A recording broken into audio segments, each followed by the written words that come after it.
অর্ডারের আছে।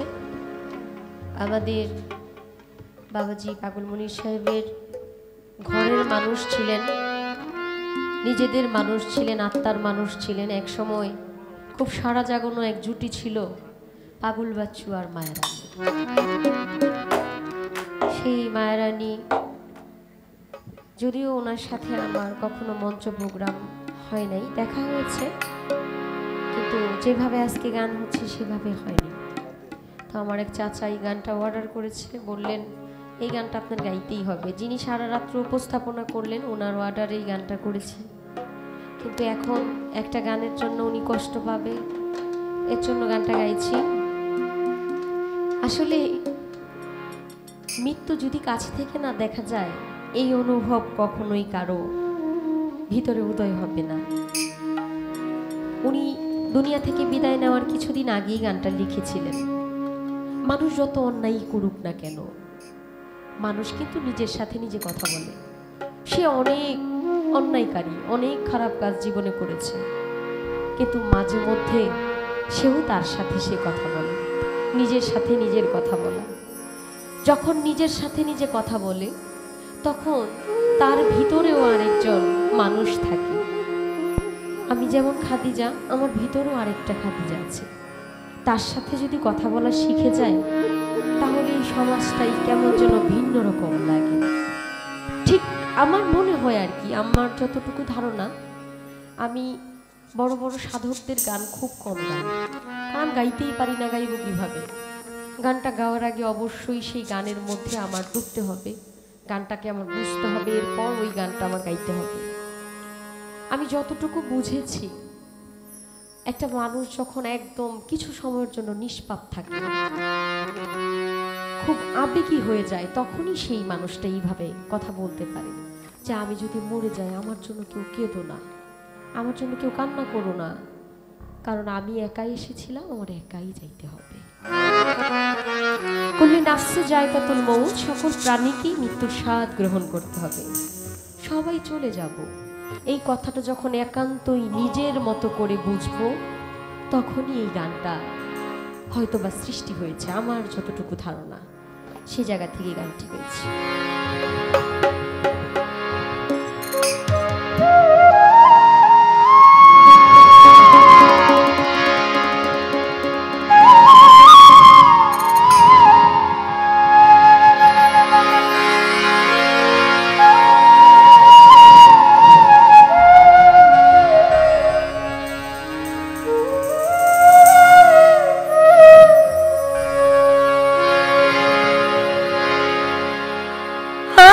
যেদিন মরে যাব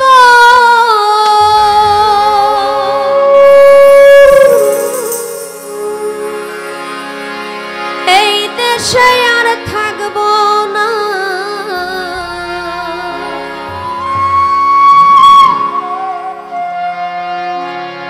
দোহাই লাগে আমার লাইগা,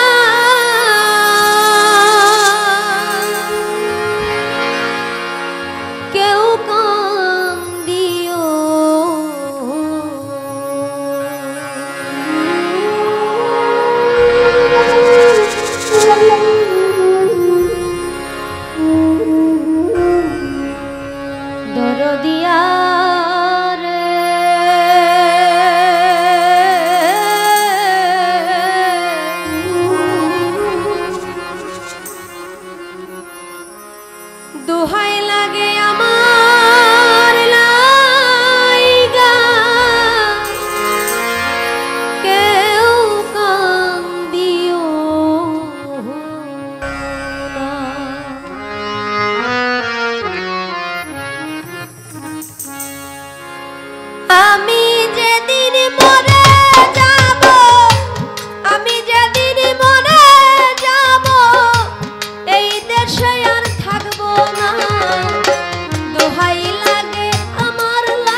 দরদিয়া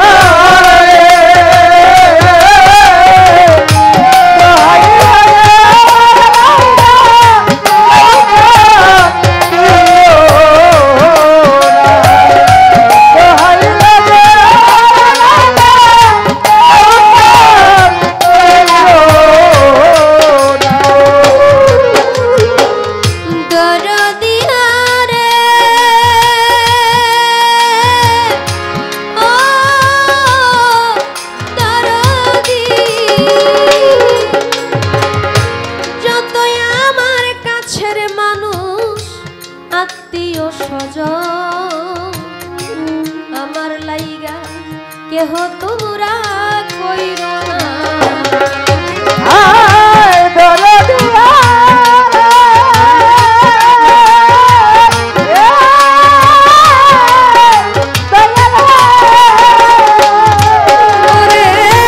যত আমার কাছের মানুষ আত্মীয় স্বজন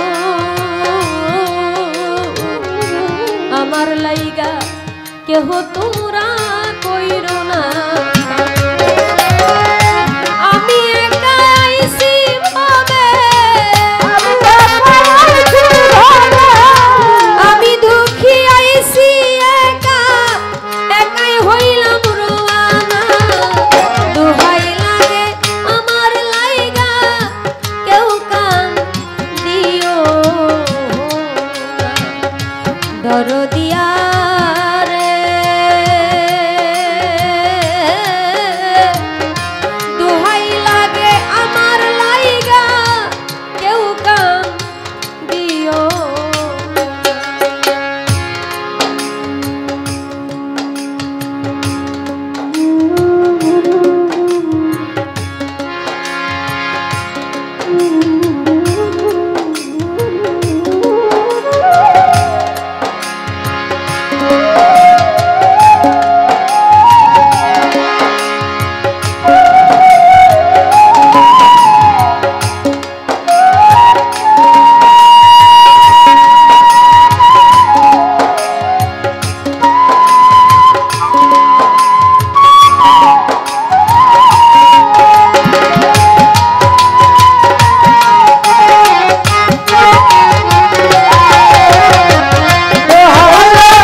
মাফ করিয়া দিও আমার যতই